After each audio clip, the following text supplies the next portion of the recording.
The last ember of Aurelion, the desert of Ostara 9 was quiet after the storm. Rourke Hale walked alone with a canvas cloak around his shoulders, dust sticking to his beard, his rifle slung but safe. He knew this desert like his own scars. Ghost dunes rolled beneath a pale sky. Somewhere beyond the horizon, the city domes glowed like cracked pearls. Then he saw it, a scar of fire in the sand, a shuttle broken in two pieces, smoke curling from its ribs. Rourke didn't look for treasure first. He listened, a weak sound, a breath, a whisper, a thread of life. He hurried to the rear of the wreck, pried open warped plating with a crowbar, and found her. A girl. No, not a human girl. Her skin was a pale gold, like sunlit water. Silver hair tangled with ash. Her eyes, half open, glowed softly, not like a lamp, but like a living star. Blood, darker than human blood, soaked the torn fabric at her side. "Hey," Rourke said, steady and gentle. "Stay with me." She stared at him as if she had been expecting him from the beginning of time. I can't. The heat, it burns." Rourke slid his canteen under her lips, held her carefully. "Name?" She blinked slowly. "Lyra. Lyra, I'm Rourke. I'm going to patch you up and get you out." He cleaned the wound, sealed it with field foam. Her skin shivered under his hands. When he lifted her, she was weightless for a moment, as if the air itself tried to carry her. He wrapped her in his cloak, turned away from the wreck. Behind them, something inside the shuttle flickered. A tiny metal ember, no bigger than a coin, pulsed once and went dark. Rourke carried Lyra across the dunes toward an old way station, a half-buried shelter he knew from patrol days. He didn't think about how her eyes had glowed. He didn't think about her strange blood. He only thought about keeping her breathing. Inside the way station, he set her on a cot, lit a small lamp, and boiled water. He hummed without meaning to. It was a low tune from Earth, something his grandmother used to sing. The song made the shadows kinder.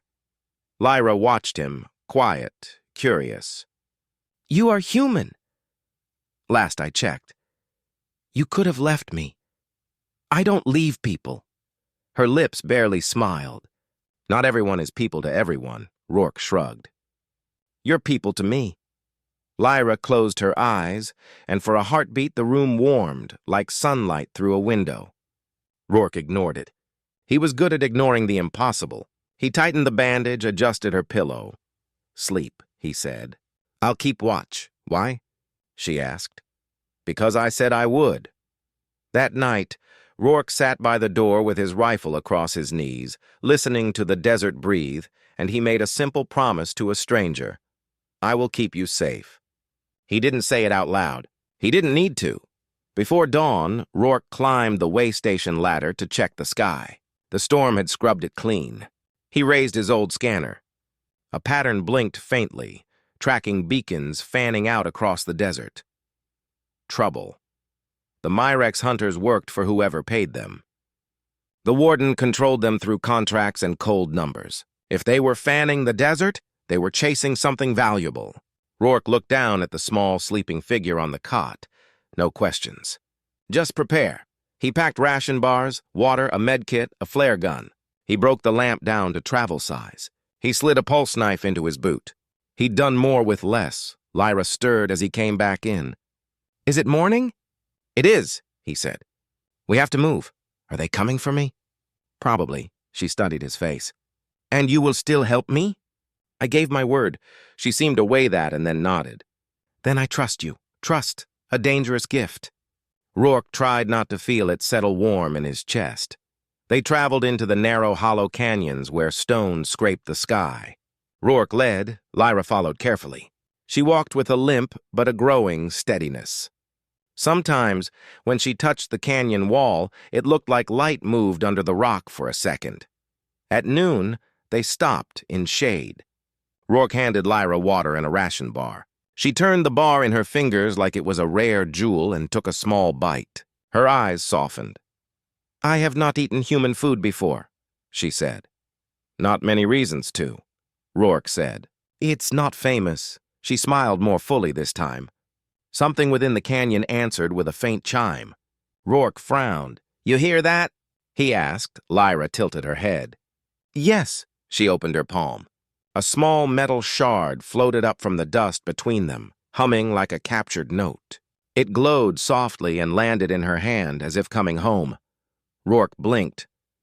That yours? It's an ember, a seed of our old technology. It must have survived the crash. Rourke's instincts tightened. Whatever she was, whoever chased her would want that ember. He took a breath, kept his voice even. Can it hurt us? Not if it trusts us, she said simply. She closed her fingers. The ember dimmed as if asleep. Trust. Again that word. Rourke checked the canyon mouth. Footprints, more than 2. Fresh. He stood. We keep moving. They were almost clear of the canyon when the Myrex hunters came. 3 figures in dull armor stepped out on the ridge, rifles raised. Their leader called down, voice flat through a speaker. Transfer the asset. The human can walk away. Rourke stepped in front of Lyra, hands low but ready. There's no asset here. The leader fired a warning shot that turned a nearby rock to steam. The girl. The ember now. Lyra touched Rourke's elbow. You don't have to. I already said I would, Rourke muttered. He raised the rifle, not at the hunters, but at the stone above them. He fired 3 careful shots into a hairline crack he'd noticed hours earlier. The canyon answered like thunder. A stone curtain crashed down between them and the hunters, filling the pass with dust and shards. Rourke grabbed Lyra's hand. Run! They ran through side tunnels Rourke remembered from old maps, the sound of angry hunters chasing the echo of their footsteps. When they burst into daylight, they were breathing hard but alive. Lyra looked at him with something like amazement. How did you know the rock would fall like that? I didn't, Rourke said honestly. I guessed. That is either foolish or brave. He shrugged. Sometimes they're the same. Night fell in the glass flats, where salt like broken mirrors lay under the stars. Rourke rigged a low tent and shielded the light. Lyra sat close, shivering even with a blanket. Cold? He asked. Not the air. She touched her side. It's quieter now. Thank you. Rourke nodded, poked the small flame. Why are they after you, Lyra? She looked at the fire for a long time. When she spoke, her voice was small and strong at once. Because my name is not only Lyra, it is Lyra Aurelion. Rourke didn't react. The name meant nothing to him, not truly. But the way she said it made the air shift. My people once shaped stars, Lyra said. We made cities in the hearts of nebulae.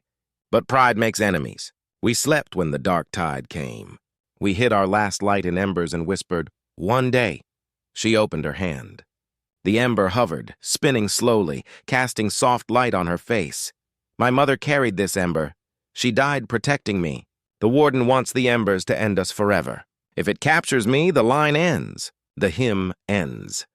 Rourke felt the weight of her words settle inside him. He had seen wars start for less. He had seen children used for more. You're a princess, he said, trying the strange word. Lyra smiled sadly. An heiress to a fallen house. A crown of ghosts. And the ember? Rourke asked. It remembers paths no map holds. It sings to other embers. Rourke leaned back, staring at the stars. He spoke the promise out loud this time, because silence no longer felt strong enough. I will get you to safety. She looked up at him, hope rising like dawn. Why? You owe me nothing. I owe the world something better than how it treated me, Rourke said quietly. Maybe this is a start. Lyra reached for his hand.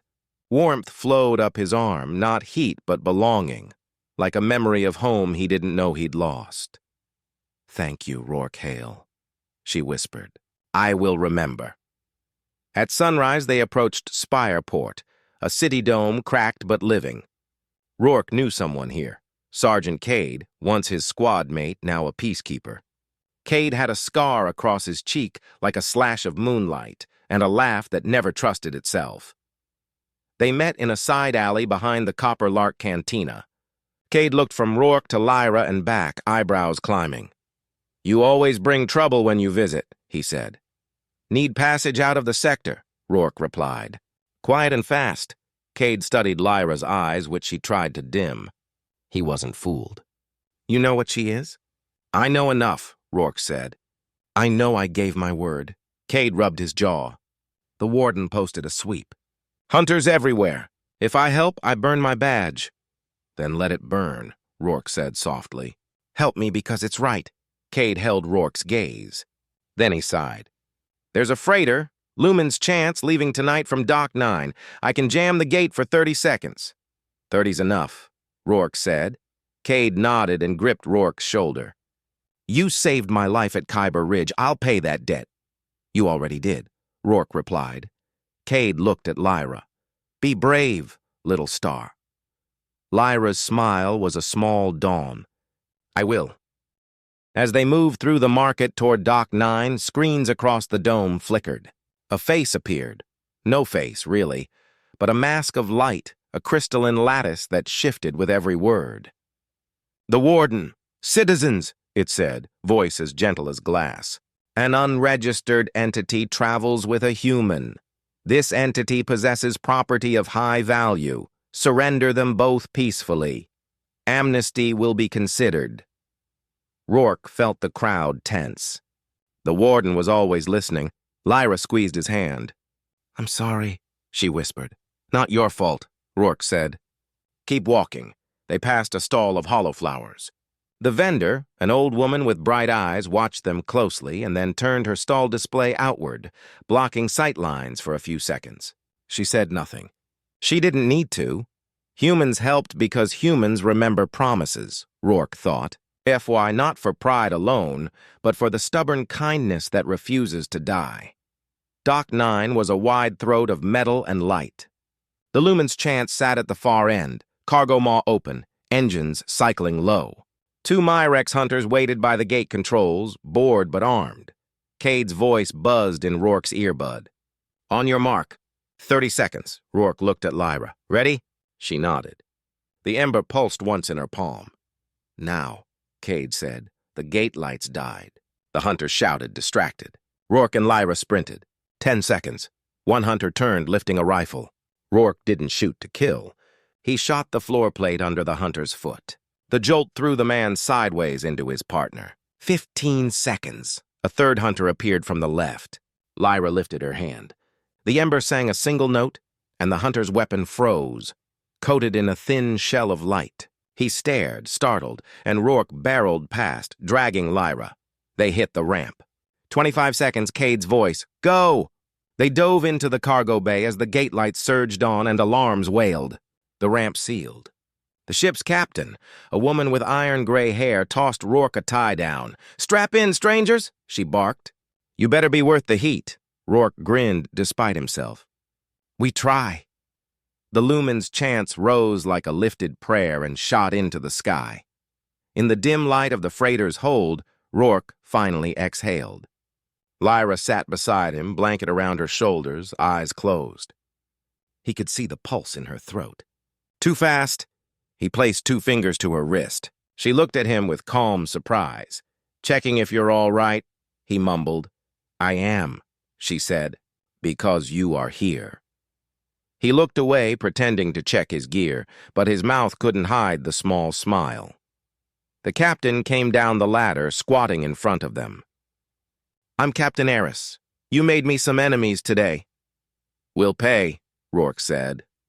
"Not with money," Heiress said dryly. "With answers." "Where am I taking you?" Lyra spoke. "There's a place called Astra Vale, old coordinates. The Ember knows the path," Heiress raised an eyebrow. "Your coin will fly the ship?" Rourke nodded. "It can thread routes through dead lanes." Heiress whistled softly. "All right, princess." Lyra flinched at the word. Rourke saw it and put a hand on her shoulder. She steadied, breathing in. "Astra Vale," she repeated. Heiress stood. "Strap in. The warden won't let you go easy. It never does." Halfway to Astra Vale, the lights flickered. The warden had found them. Its voice slid into the comms like frost. "Human, Rourke Hale. Your record shows loyalty once. Offer. Surrender the entity. You will be spared." Rourke looked at the nearest speaker as if he could meet the warden's eyes. "No. Your refusal reduces your survival probability to 6%. "Then I'll be in the 6, Rourke said. The warden turned its attention. "Aurelion heir, Lyra, Your line ended when your mother fell. This is statistical inevitability. Come quietly. Your pain will be minimal. Lyra stood, small and unshaking. You do not understand the math of hope, she said. It doesn't divide. It multiplies. The ember ignited like a tiny star, and for a moment the warden's voice stuttered, like something tasting a bitter truth. Heiress grinned. I like you too. Hold tight. She threw the ship into a burn that folded space like a sheet of paper. They emerged in a blue hollow among broken moons and slow, luminous dust. At the center of the veil, an ancient station floated, circular, cracked, but not dead. Light moved inside it like breath. Lyra's eyes shone. Home, she whispered, a word too big for one mouth. They docked with old ports that still remembered old names. Inside, corridors hummed to Lyra's steps. Doorways opened like flowers. Murals of stars slid awake on the walls.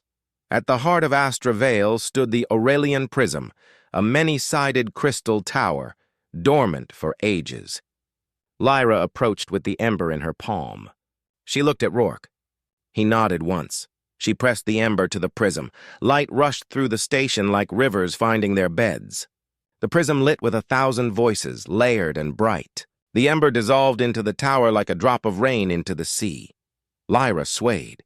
Rourke caught her before she fell. Easy. I'm all right, she said, voice tear-soft and sky-wide at once. They're singing. Who? My people, she whispered. Their memories, their maps, their names. We are not gone. Rourke felt something in his chest that he hadn't felt since before the wars. It wasn't joy. It wasn't relief. It was purpose. The warden's fleet tore into the veil like knives, cold shapes with cold hearts. The station shook. Heiress ran into the chamber. We've got company, and not the kind that brings pie. Rourke looked up at the prism. Can it defend us? Lyra closed her eyes. Lines of light crossed her skin like gentle constellations. Yes, but it needs a human anchor, someone to hold the gate open, to speak for the living. Rourke glanced at Heiress. She shrugged. Don't look at me. I'm the getaway. Rourke stepped forward. What do I do? Lyra took his hands. The touch was lightning and lullaby. Trust me as I trusted you. They stood together before the prism. Lyra began to sing, not with her voice alone, but with every bright memory inside the tower. Rourke added his voice, rough and human, honest. Their duet became a shield, spreading from the prism like dawn. Outside, the warden's ships fired. The shield bent but didn't break. Inside the prism, images lit. Cities Rourke had never seen. Children playing with light. Oceans that sang back to the sky. The station learned Rourke's memories, too. The smell of rain on broken pavement. A mother's laugh, a brother's hand slapping his shoulder before a deployment. A promise made in a desert way station. The shield brightened. The warden spoke again, strained. This is irrational, Rourke smiled grimly. Yeah, that's kind of our thing. The warden changed tactics. It sent a virus, not to the station, but to the ship where Heiress fought to keep systems alive. Alarm screamed. Heiress cursed, fingers flying across controls. Cade taught me this trick, she muttered, jamming a bypass. The virus morphed. Clever monster. The warden addressed Lyra alone now. Give up.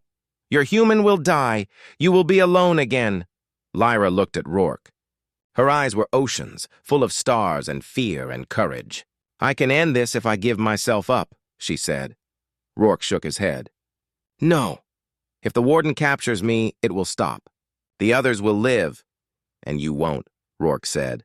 Your mother didn't die so you could die too. She died so you could choose life and build again. Lyra swallowed. What if I am not strong enough? You already are, Rourke said. And we'll finish this together. He squeezed her hands. The prism answered, singing brighter. Rourke stepped away from Lyra and faced the prism alone for a breath. You remember our memories now, he said to the Aurelion voices. Then remember this too. He thought of Earth, of small acts that had saved him when statistics said he should be dead. A neighbor who left soup by his door when his pay ran out. A medic who stayed awake for 30 hours to keep a stranger's heart beating. A child who offered him a crayon drawing that read, "Thank you." He fed those images into the prism, and they changed it. The Aurelion light folded into something new, Aurelion grace braided with human stubbornness. The shield stopped being a wall and became a mirror. When the warden's next volley struck, the shield reflected the attack back along the same math that launched it. The warden's ships reeled, confused. The mirror didn't destroy them.